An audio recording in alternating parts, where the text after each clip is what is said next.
అందరికీ నమస్కారం. నా పేరు రమ. నీ ప్రేమ కోసం 28వ భాగం. రచయిత శ్వేత సాయి గారు. ఏంటమ్మా ఈ రోజు నువ్వు అప్పుడే టిఫిన్ చేస్తున్నావంటారు హరిప్రసాద్ గారు. పేపర్ చదవడం అయిపోయిన తర్వాత లోపలికి వెళ్తూ సారీ మావయ్య, ఈ రోజు నాకు బాగా ఆకలిగా ఉంది. అందుకే ఎవరిని పిలవలేదు. ఎదురుగా ఉన్న కార్తీక్ ని చూడకుండా అంటుంది, రండి మావయ్య మీరు టిఫిన్ చెదురు గాని అని అంటుంది. అను, నీ ఇంట్లో నువ్వు తినడానికి ఎప్పుడూ సారీ చెప్పాల్సిన అవసరం లేదమ్మా. ఈసారి ఇలా చెప్పకు అని అను తల నిమురుతూ అంటారాయన. నేను ఫ్రెష్ అయ్యాక తింటానులేమ్మా, నువ్వు తిను అని అంటారు. కానీ అను అన్నమాట ఆయనకి చాలా బాధ కలిగిస్తుంది. నీ అత్తయ్య మీ ఆయన ఎంత మంచివాళ్ళో నీకు తెలిస్తే ఈ బాధ అంతా పోతుంది నీకు. కానీ ఆలోపు నువ్వు ఏమైపోతావో అని అనిపిస్తోంది నాకని మనసులో అనుకొని బాధగా వెళ్ళిపోతారు. ఇదంతా అక్కడే ఉండి చూస్తున్న కార్తీక్, రాత్రికి తినకుండానే పడుకున్నావు, లేచి అన్ని పనులు చేస్తావు, ఎంతైనా నిన్ను పట్టించుకునే వాళ్ళే లేరు ఈ ఇంట్లో, ఆఖరికి నేను కూడా అని అనుకుంటాడు కార్తీక్. వెళ్ళి సోఫాలో కూర్చొని పేపర్ వంకతో అనునే చూస్తూ ఉంటాడు కార్తీక్. స్పీడ్ గా టిఫిన్ మొత్తం తినేసి ఆ ప్లేట్ తీస్తూ అప్పుడు చూస్తుంది కార్తీక్ సోఫాలో ఉన్నది. కార్తీక్ ఎప్పుడొచ్చావు? ఒక్క నిమిషం, నేను ఇప్పుడే కాఫీ తీసుకొస్తానని గబగబా కిచెన్ లోకి వెళ్తుంది. చిన్నగా ఎందుకంత కంగారు అని అంటాడు కార్తీక్. అది విన్న అనుకి ఎందుకో చాలా సంతోషంగా అనిపిస్తుంది. చిన్నగా వెళ్ళి ఆ ప్లేట్ ని షింక్ లో పెట్టేసి కాఫీ ప్రిపేర్ చేసి తీసుకొని వచ్చి కార్తీక్ కి ఇస్తుంది.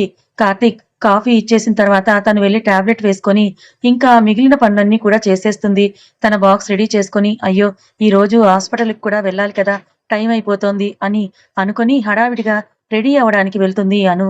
ఆ హడావిడిలో టవల్ తీసుకొని డ్రెస్ తీసుకొని వెళ్ళడం మర్చిపోతుంది. కాఫీ తాగేసి ఈ పిచ్చి పిల్ల ఏం చేస్తుందో చూద్దామని బెడ్రూమ్ లోకి వెళ్ళిన కార్తీక్ అను స్నానానికి వెళ్ళిందని అర్థమై అను డ్రెస్ అక్కడే ఉండడం చూసి ఇప్పుడు ఏం చేస్తుందో చూద్దామని బెడ్ మీదే ఉంటాడు కార్తీక్. కరెక్ట్ గా 5 నిమిషాల తర్వాత నెమ్మదిగా బాత్రూమ్ డోర్ ని తీస్తుంది అను. తల మాత్రమే బయటికి పెట్టి చూస్తూ అక్కడ కార్తీక్ ఉండడం చూసి ఒక్కసారిగా డోర్ వేసేస్తుంది అను. అయ్యో కంగారులో డ్రెస్ తెచ్చుకోవడం మర్చిపోయానే. ఇప్పుడు కార్తీక్ కూడా అక్కడే ఉన్నాడు. డోర్ కి ఆనుకొని ఏం చెయ్యాలిప్పుడు అని ఆలోచిస్తుంది. అయినా అను, అంత తొందరగా ఎందుకే నీకు? అబ్బా ఇప్పుడు కార్తీక్ ని ఎలా అడగాలో ఏంటో అని నెమ్మదిగా డోర్ తీసి తల మాత్రమే బయట పెడుతుంది అను. ఏంటి, ఏమైనా హెల్ప్ కావాలా అని అడుగుతాడు కార్తీక్. కార్తీక్ అంతా మంచిగా మాట్లాడడం చూసి అను షాక్ అయిపోతుంది. ఆ కార్తీక్, నేను డ్రెస్ మర్చిపోయాను, కాస్త నువ్వు అది బయటికి వెళ్ళవా అని అంటుంది అను కంగారుగా. ఒక్క నిమిషం అని ఆ డ్రెస్ తెచ్చి అను వైపుకి చూపిస్తాడు. ఇదిగో తీసుకో అని. అను టవల్తో మాత్రమే ఉంది. ఎలా తీసుకోవాలో ఆమెకు తెలియక ఇక్కడ పెట్టేసి వెళ్ళు కార్తీక్, నేను తీసుకుంటాను అని అంటుంది. ఓయ్ తెచ్చాను కదా తీసుకో అని అంటాడు చెయ్యి ముందుకు పెట్టి కార్తీక్. అను ఆ డ్రెస్ తీసుకొని వెంటనే డోర్ వేసేస్తుంది. కార్తీక్ ఒక్కసారిగా నవ్వుకొని తింగరదానా అని అనుకుంటాడు. అను రెడీ అయ్యి వచ్చి అక్కడ బాల్కనీలో ఉన్న కార్తీక్ ని చూసి తనకి కనిపించకుండా గబగబా బ్యాగ్ తీసుకొని అక్కడి నుంచి వెళ్ళిపోతుంది. అను డైరెక్ట్ గా హాస్పిటల్ కే వెళ్ళి డాక్టర్ దగ్గరికి వెళ్ళి, డాక్టర్ అడిగారా ఫారిన్ డాక్టర్స్ ని, ఏమన్నారని అంటుంది. కూల్ కూల్ మిస్సెస్ అని అంటూ ఆపితే అనురాధ డాక్టర్ అని అంటుంది అను. ఆ మిస్సెస్ అనురాధ. చాలా రోజుల తర్వాత తన పూర్తి పేరు వినటం. అందరూ అను అనే పిలుస్తారు తనని. నువ్వు హడావిడి చేశావని తొందరగా అన్ని అయిపోవు కదా, నేను వాళ్ళతో మాట్లాడాను, వాళ్ళు పేషెంట్ కేస్ మొత్తం స్టడీ చేసి చెప్తాను అన్నారు. కానీ మెడిసిన్ అంటూ అను ఆపేస్తే, ఆ మెడిసిన్ ఇవ్వనన్నారా ఏంటి డాక్టర్? లేదా అవి ఇక్కడ దొరకవా? ప్లీజ్ కాస్త రిక్వెస్ట్ చేయండి, ఎలాగైనా డాక్టర్ ప్లీజ్ అంటుంటే, అసలు ఊపిరి ఆడనివ్వవా అను? ఏంటి అన్ని ప్రశ్నలు ఒకేసారి? వాళ్ళతో నేను మాట్లాడాను, మెడిసిన్ ఇవ్వటానికి ఒప్పుకున్నారు, ఏ మెడిసిన్ వాడాలనేది కూడా చెప్తారు, అది ఇక్కడ దొరుకుతుందా లేదా అన్నది అక్కడి నుంచి తెప్పించుకోవాలా అన్నవి అవన్నీ కూడా కనుక్కోవాలి, అవి కనుక్కొని చెప్తాను అన్నారు. అవునా, చాలా థ్యాంక్స్ డాక్టర్, చాలా చాలా. రిషి లేచి మళ్ళీ మా కళ్ళ ముందు తిరుగుతూ ఉంటే మాకు చూడాలని ఉంది. ఎందుకమ్మా ఎవరో తెలియని వ్యక్తి కోసం ఇంతగా ఆలోచిస్తున్నారు మీరు అంటే తెలియదు, కానీ రోజు తనతో మాట్లాడుతూ చాలా అటాచ్ అయిపోయాను డాక్టర్ నేను. తను లేచి మాట్లాడుతూ ఉంటే మాకు నిజంగా చాలా సంతోషంగా ఉంటుంది అని అంటుంది అను. ఖచ్చితంగా లేస్తాడు, తన వాళ్ళ కోసం కాదు మీకోసం తప్పక లేస్తాడు. సరే కానీ ఇంతకీ నీ పెయిన్ తగ్గిందా అని అడుగుతారు డాక్టర్. లేదు డాక్టర్, బాగా ఉంది, అసలు తగ్గడం లేదు, ఆ టాబ్లెట్ వేసుకుంటే ఇంకా నీరసంగా ఉంటుంది అని అంటే, నీకు ముందే చెప్పాను కదా ఫుడ్ ఆ టాబ్లెట్స్ కి 2 టైమ్స్ అన్నా తినాలి అని అంటారు. అమ్మో నేను ఒక్కసారి కూడా తినలేదు అని అంటే ఇప్పుడు ఏమంటారో అని తన మనసులో అనుకొని అను ఆయన వైపు చూస్తూ ఉంటే, నైట్ ఏమీ తినలేదు కదా నువ్వు అని అంటారు ఆయన. అను ఏమీ సమాధానం చెప్పకపోయేసరికి అర్థమైంది. ఇంకా ఆ మెడిసిన్ వాడక ఆపేయి అంటూ నేను వేరే మెడిసిన్ ఇస్తాను పెయిన్ తగ్గటానికి. అలాగే చాలా వీక్‌గా ఉన్నావు సెలైన్ పెడతానంటే, "వద్దు డాక్టర్ ఇప్పుడు ప్లీజ్" అంటుంది. "తగ్గకపోతే రేపు పెట్టించుకుంటానంటున్నాను. నీకు ఈ మెడిసిన్ ఇవ్వకుండా ఉండాల్సింది. ఈ డ్రగ్ వాడేటప్పుడు ఫుడ్ బాగా తినాలని చెప్పాను కదా! నువ్వు తింటావనుకున్నాను. ఆ మెడిసిన్ ఫుడ్ తినకుండా వేసుకోవడం చాలా ప్రమాదం అంటారు. సరే డాక్టర్ నేను ఈ రోజు నుంచి బాగా తింటాను. ఇప్పుడు సెలైన్ ఏమీ వద్దు ప్లీజ్ డాక్టర్" అంటుంది. సరే అని వేరే మెడిసిన్ రాస్తారు. "ప్లీజ్ డాక్టర్ ఈ విషయం మధుకి చెప్పొద్దని" అంటుంది. ఈలోపు మధు, కిరణ్ కూడా ఇద్దరూ వస్తారక్కడికి. వాళ్ళు వచ్చాక రిషి గురించి అన్నీ మాట్లాడి, ఇంకో 2 డేస్‌లో డిశ్చార్జ్ చేస్తాం. ఆల్రెడీ 1.5 లక్షలు కట్టారు. ఇంకో 50,000 అవుతాయేమో అని అంటారు డాక్టర్. అలాగే డాక్టర్ చాలా థాంక్స్ అని వెళ్ళిపోయి రిషిని కలిసి మాట్లాడి ఆఫీస్‌కి వెళ్తారు ముగ్గురు. ఆఫీస్‌కి వెళ్ళాక అను, అబ్బా! అనవసరంగా సెలైన్ వద్దు అన్నాను. ఇప్పుడేంటి నా పరిస్థితి? కానీ ఎప్పుడూ ఇంత వీక్‌గా ఉండలేదు నేను. ఎందుకో ఈసారి చాలా వీక్‌గా ఇలా అయిపోతున్నాను. ఆ టాబ్లెట్స్ ఫుడ్ లేకుండా వేసుకుంటే చాలా ప్రమాదం అన్నారు కదా! అనవసరంగా వేసుకున్నాను. ఛ! అని అనుకుని చూద్దాం బాగోకపోతే మధ్యాహ్నం నుంచి వెళ్ళిపోదామని అనుకుంటుంది అను. ఏంటి అను ఆ దెబ్బ అంటుంది మౌని. ఎలా తగిలిందని మళ్ళీ కబోర్డ్ అబద్ధం మొత్తం చెప్తుందను. అవునా? ఇంకా మౌనితో మాట్లాడి వర్క్‌లో పడిపోతుంది. ఇద్దరూ కూడా వర్క్ చేసుకుంటూ ఉంటారు. అనుకి మాత్రం కళ్ళు బయర్లు కమ్ముతూ ఉంటుంది. ఏమీ బాగోలేదు. తనకి ప్రాణం పోతుందనిపిస్తోంది. అసలు ఇంత వీక్‌గా తనెందుకు ఉందో తనకే అర్థం కావడం లేదు. బాగా ఆకలిగా అనిపిస్తోంది. ఇంకా లంచ్ టైమ్ అవ్వడంతో మౌని, అను ఇద్దరూ భోజనం చేయటానికి వెళ్దామా అని అనుకుంటారు. అక్కడ కార్తీక్ ఉదయం వచ్చిన దగ్గర నుంచి అనునే చూస్తూ ఉంటాడు. కింద తన రూమ్‌లో ఉండి బాగోకపోయినా వర్క్ చేస్తూ ఉంది అనుకొని. కార్తీక్ ఆ ఆలోచన మధ్యలో ఉండగానే రేఖ లోపలికి వచ్చి కార్తీక్ ఈ ఫైల్ చూడాలని ఒక ఫైల్ తీసి కార్తీక్‌కి చూపిస్తుంది. ఆ ఫైల్ చూపిస్తున్న వంకతో కార్తీక్ చాలా దగ్గరగా వస్తూ ఉంటుంది. రేఖ అదంతా కార్తీక్ గమనించడం లేదు. అను బాలేదా ఏంటి? అలా ఉంది అని అనుకుంటాడు కార్తీక్. రేఖ ఏదో ఎక్స్‌ప్లెయిన్ చేస్తూ ఉన్నా కార్తీక్ వినిపించుకోలేదు. సడెన్‌గా రేఖ స్కెచ్ పెన్ కోసం కావాలని కార్తీక్ మీదకి వంగి అతనికి తగులుతూ ఆ పెన్‌ని తీసుకోవడానికి చూస్తుంది. రేఖ తనకి తగిలిన తర్వాత స్పృహలోకొచ్చిన కార్తీక్ ఒక్కసారిగా వెనక్కి జరుగుతాడు చైర్‌తో పాటుగా. కార్తీక్ వెనక్కి జరిగేసరికి రేఖ ముందు ఉన్న టేబుల్ మీద పడుతుంది. ఆంటీ చెప్పారని నీకు ఇక్కడ జాబ్ ఇచ్చాను. నువ్విక్కడ ఎలాగైనా ఉండు. నాకు డిస్టెన్స్ మెయింటైన్ చెయ్యి రేఖ అని అంటాడు కార్తీక్. కార్తీక్ అలా అంటావ్ ఏంటి? నేనే కదా అంటుంది రేఖ. నాకు దూరంగా ఉండమని చెప్పాను కదా! దగ్గరికి రావడానికి ప్రయత్నం చేయకు అని అంటాడు కార్తీక్. ఒక్కసారిగా అను ఫేస్ గుర్తుకొస్తుంది. ఎందుకో కార్తీక్‌కి. వెళ్ళు ముందు ఇక్కడి నుంచి నువ్వు అని అంటాడు కార్తీక్. రేఖ అక్కడి నుంచి వెళ్ళిపోయాక సిస్టమ్ స్క్రీన్‌లో అనుని చూస్తూ ఉంటాడు. అప్పుడే ఫుడ్ తిందామని లేస్తున్న అనూకి ఒక్కసారిగా కళ్ళు తిరిగి పడిపోతూ ఉంటే మౌని పట్టుకుంటుంది. అదంతా గమనించిన వంశీ అను ఏమైందనంటూ గబగబా వచ్చి అనూని పట్టుకోబోతే వద్దు అని చెయ్యి అడ్డు పెడుతుంది. ఏమైందను? ఇలా పడిపోతున్నావనంటే ఏం కాలేదు. కాస్త కళ్ళు తిరుగుతున్నాయంటుంది. పద నేను హెల్ప్ చేస్తానని పట్టుకోబోతుంటే ఒక్కసారిగా మౌని పక్కకి జరిగి చాలా కష్టంగా తను బ్యాలెన్స్ చేసుకొని నేను బానే ఉన్నాను వంశీ ప్లీజ్ నువ్వు వెళ్ళు పర్లేదంటుంది. ఇది మామూలుది కాదని మనసులో అనుకుని వెళ్ళిపోతాడు. ఎందుకే ఆ వంశీని చూడగానే అలా చేస్తావు అని అంటే ఏమో నాకు నచ్చలేదు అతని బిహేవియర్ కూడా అని అంటుంది అను. సరే పద వెళ్దామని అంటే అను, మౌని వెళ్తారు. అనుకి చాలా ఇబ్బందిగానే ఉంటుంది. ఇంకా పొరపాటున కూడా ఆ మెడిసిన్ వేసుకోకూడదు అని అనుకుంటుంది. ఇంత పవర్‌ఫుల్ మెడిసిన్ నేను ఇప్పటిదాకా ఎప్పుడూ కూడా వేసుకోలేదని అనుకొని గబగబా ఫుడ్ తింటుంది. అది స్టెరాయిడ్ అవ్వడంతో అనూకి బాగా ఆకలి వేస్తుంది. తిన్నాక కాస్త ఓపిక వస్తుంది. అమ్మో! ఇంక అస్సలు వాడని టాబ్లెట్స్ అని అనుకుంటుంది. మళ్ళీ వెళ్లి వర్క్ చేస్తూ ఉంటారు. బాగోకపోతే వెళ్ళిపో అను అని అంటుంది మౌని. మార్నింగే అడిగాను మౌని పంపించను అన్నారు. ఆ మేనేజర్ గారు నిన్న రాలేదు. ఈరోజు వెళ్ళిపోతే ఎలాగా వర్క్ కంప్లీట్ చెయ్యి అని అన్నాడు. సరే నేను చేస్తాలే నీ వర్క్ కాస్త రెస్ట్ తీసుకో అని అంటుంది మౌని. సరే అని అంటున్నాను. ఇదంతా సీసీ కెమెరాలో చూస్తూ నీకు రేఖకి ఎంత డిఫరెన్స్ ఉంది. నువ్వు పడిపోతున్న క్షణంలో కూడా నువ్వు ఇంకొకరిని ముట్టుకోనివ్వడం లేదు. కానీ తను ఊరికే మీదకి అని అనుకొని వర్క్ చేసుకుంటూ ఉంటాడు. కార్తీక్‌కి అక్కడ వాయిస్ క్లియర్‌గా వినిపించదు. సో ఏమనుకున్నారో ఊహించుకుంటూ ఉంటాడు. అలా ఈవినింగ్ వరకు గడిచిపోతుంది. అను ఎప్పుడు ఆఫీస్ అయిపోతుందా? వెళ్ళిపోదాము అని అనుకుంటూ చూస్తుంది. మౌని ఇంక నేను వెళ్తానులే అని వెళ్ళిపోతుంది అను. అను వెంటనే వెళ్లి బస్ ఎక్కేస్తుంది. నాకు కాస్త పనుంది కార్తీక్. తొందరగా రమ్మన్నాడు. నేను వెళ్తున్నాను నువ్వు వెళ్ళిపో అని మధుకి మెసేజ్ పెడుతుంది. అలాగే ఓకే. నువ్వు జాగ్రత్త బాగా నీరసంగా ఉన్నావు మార్నింగ్ అంటుంది. ఓకే బాయ్ అని పెట్టి ఇంటికి వెళ్తుంది.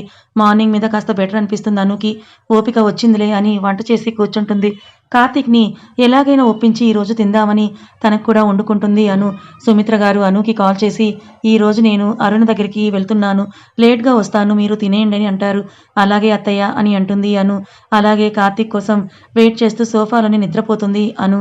కార్తీక్ వచ్చి సోఫాలోని నిద్రపోతున్న అనుని చూసి ఫ్రెష్ అవ్వడానికి వెళ్తాడు. ఏదో సౌండ్ వినిపించడంతో నిద్రలేచిన అను కార్తీక్ వచ్చాడని అర్థమై, అయ్యో నేను చూడలేదు అని అనుకొని, ఇప్పుడు ఎలా అడగాలి, నేను తింటాను అని సైలెంట్గా తనతో పాటు కూర్చొని తింటే, కోపంలో తిట్టి తను తినకుండా వెళ్ళిపోతే, నో తనని ముందే అడుగుతా, వద్దు అంటే ఆగిపోదామని అనుకొని అను ప్లేట్లో ఫుడ్ పెట్టేసి కార్తీక్ హాల్లోకి రావడంతో వెళ్ళి, కార్తీక్ నేను ఈ రోజు నుంచి కొన్ని రోజుల వరకు ఫుడ్ తినొచ్చా ప్లీజ్, కొన్ని రోజులే అని అంటుంది అను.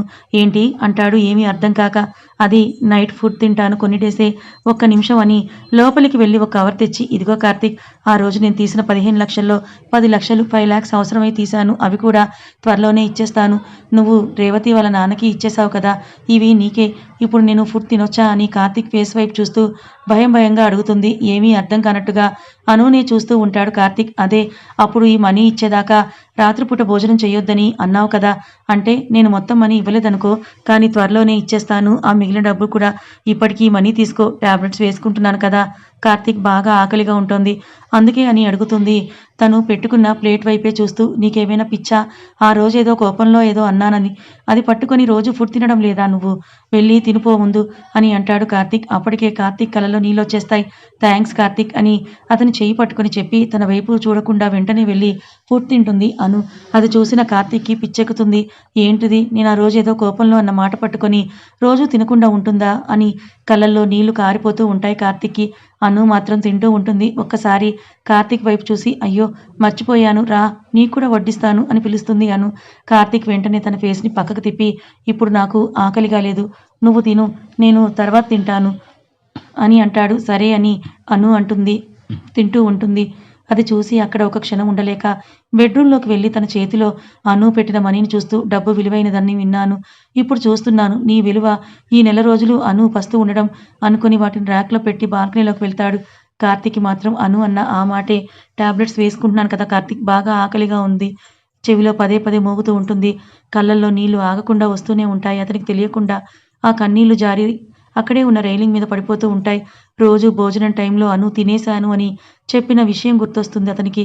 నిన్న నైట్ తినకుండా పడుకోవడం, ఉదయం గబగబా టిఫిన్ తినడం అన్నీ గుర్తొచ్చి కన్నీళ్ళ ఉధృతి ఇంకా పెరిగిపోతుంది. నేను మనిషినే కాదు, కొట్టి తిట్టి ఆఖరికి తిండి కూడా పెట్టడం లేదు, ఒక అమ్మాయిని ఇంత దారుణంగా బాధ పెడుతున్నాను అంటే అని అంటూ తన చేతిని అక్కడే ఉన్న రైలింగ్కి వేసి కొట్టుకుంటాడు. ఈ చేత్తోనే నిన్ను కొట్టానురా, ఏమాత్రం కనికరం లేకుండా, అయినా ఎలా ఉంటున్నావను నాతో అని తనలో తని కుమిలిపోతూ ఉంటే, కార్తీక్ అని అనుకుంటూ బెడ్రూమ్లోకి వస్తుంది అను. ఆ వాయిస్ వినగానే కార్తీక్ కళ్ళు తుడుచుకొని, ఇక్కడ ఉన్నా అని అంటాడు. రా భోజనం చేద్దు గాని, అత్తయ్య వాళ్ళు రావటానికి లేట్ అవుతుందన్నారు, నువ్వు తినేద్దు గాని అంటే, నాకు వద్దు ఆకలిగా లేదంటాడు. అదేంటి, ఎందుకు కార్తీక్, కాస్త తిను అంటుంది. ఉండు ఇక్కడికే తెస్తానంటూ వెళ్ళిపోతుంది. నువ్వు తినకుండా కూడా అందరికీ పెట్టావు కదా, రోజు అందరినీ తినేలా చూసావు, ఇప్పుడు కూడా నా ఆకలి చూస్తున్నావు, ఒక అమ్మలాగా రోజు తినకుండా ఉన్నా నీకే తెలుస్తుందిలే ఆకలి బాధ ఎంతగా అనుభవించి ఉంటావు కదా, రోజు నేను తిడతాను అని అందరి ముందు తిన్నానని చెప్తూ మళ్ళీ కళ్ళల్లో నీళ్లు ఆగవు. అను వస్తుంటే బలవంతంగా ఆపుకొని ప్లేట్ ఇస్తుంటే నాకొద్దు అంటాడు. అయ్యో కాస్త తిను, వండేశాను, వేస్ట్ అయిపోతుంది, ఫుడ్ పారేయకూడదంట, మధు చెప్పింది, కాస్త తిను అని అంటుందను. సరే తింటాను, కానీ నేను చెప్పింది వినాలి, ఏంటది చెప్పు, వింటాను అని అంటుంది. ఇటురా అని బెడ్ దగ్గరకు తీసుకుని వెళ్ళి, నువ్వు ఈ రోజు నుంచి ఎప్పుడూ ఫుడ్ తినకుండా ఉండకూడదు, అలాగే పైనే పడుకోవాలని బెడ్ వైపు చూపిస్తాడు కార్తీక్. రోజు తింటానులే కానీ ఇక్కడ వద్దు కార్తీక్, కింద అలవాటైపోయింది నాకు అని అంటుంది. అలా అయితే నాకు ఈ ఫుడ్ వద్దు, రేపు తింటానులే, సరే పైనే పడుకుంటాను, తిను అని ప్లేట్ ఇస్తుంది. అది తీసుకొని తింటాడు కార్తీక్. అన్నీ సర్ది తలుపులు వేసి వస్తుంది అను. అత్తయ్య వాళ్ళు వచ్చాక నేను వెళ్తానులే డోర్ తీయటానికి, నువ్వు పడుకో అని కార్తీక్ తిన్న ప్లేట్ తీసుకుంటుంది. ఏం అక్కర్లేదు, వాళ్ళ దగ్గర స్పేర్ కీ ఉంది, వచ్చి పడుకో అని అంటాడు కార్తీక్. సరే అని ప్లేట్ పెట్టి వచ్చి పడుకుంటుంది. బాగా చివరికి కార్తీక్కి ఆపోజిట్ సైడ్కి తిరిగి పడుకుంటుంది.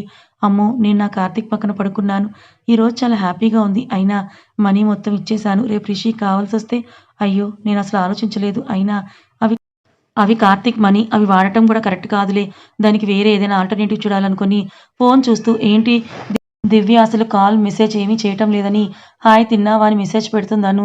దివ్య నుంచి ఎటువంటి రిప్లై రాకపోవడంతో ఇంకా పడుకుందామని ఫోన్ని పక్కన పెట్టేస్తుంది. పడుకోవడానికి బెడ్ మీద పడుకుంటుంది. కానీ ఏదో సాధించిన ఫీలింగ్ అనుకి.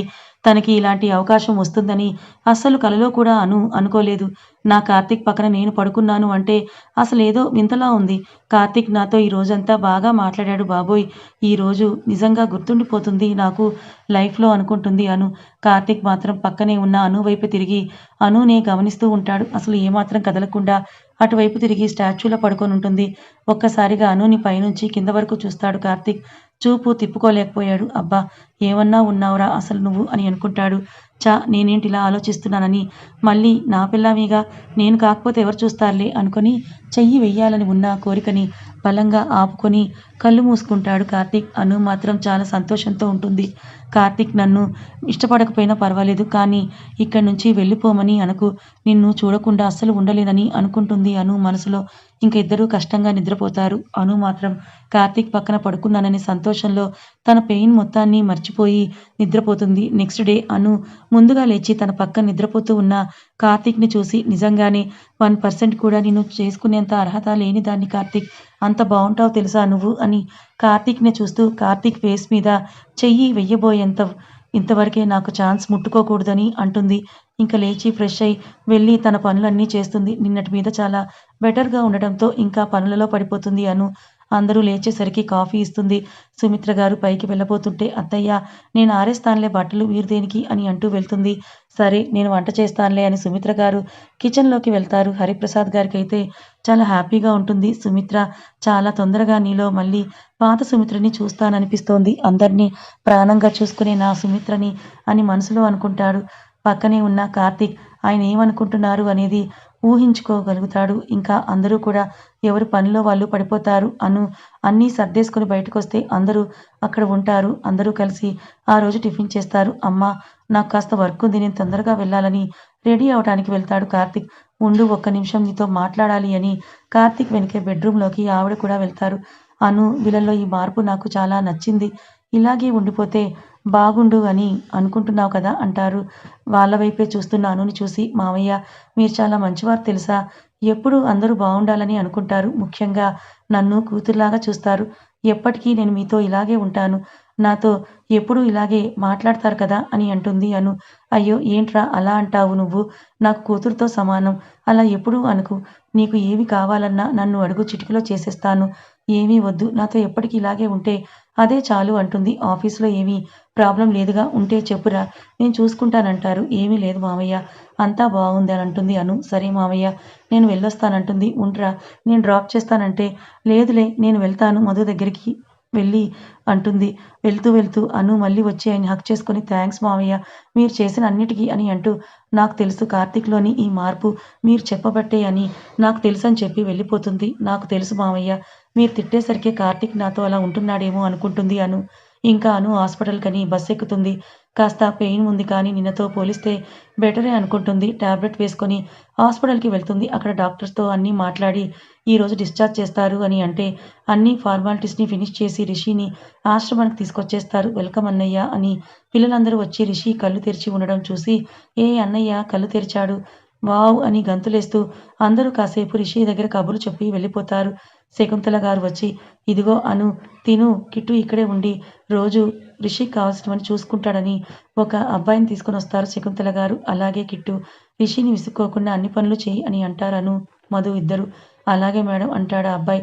మేడం ఏమీ వద్దు అక్క అను అని అంటారు ఇద్దరు. అలాగే అక్క అని రిషికి వేయాల్సిన మెడిసిన్స్ అన్నీ ఎక్స్‌ప్లెయిన్ చేయించుకుంటాడు. ఇంకా అను, మధు ఆఫీస్‌కి వెళ్ళిపోతారు. దివ్యతో కాల్ చేసి కాసేపు మాట్లాడుతుందను. అక్క చూడాలని ఉంది నిన్ను, ఒక్కసారి రానా నేను అంటే వద్దురా కాస్త బిజీగా ఉన్నామంటుంది అను. దివ్య వస్తే ఆ దెబ్బ చూస్తుంది. కానీ అందరిలాగా దివ్యని నమ్మించలేదని తెలిసి దివ్యని రానివ్వదు అను. అలా కొన్ని రోజులు గడిచిపోతాయి. అను కార్తీక్‌కి మధ్య కూడా ఏమీ గొడవలుండవు. ఇద్దరూ నార్మల్‌గా ఉంటారు. డాక్టర్ ఫారిన్ నుండి మెడిసిన్స్ ప్రిస్క్రిప్షన్ పెడితే అవి తెప్పించి రిషికి వాడతారు. కథ ఇంకా ఉంది. ఈ కథ మీద మీ అభిప్రాయం ఏంటి? తప్పకుండా కామెంట్ చేయండి. కథ నచ్చితే లైక్ చేయండి. ఇలాంటి మరిన్ని మంచి కథల కోసం ఛానల్‌ని సబ్స్క్రైబ్ చేసుకోండి. Thank you so much for watching.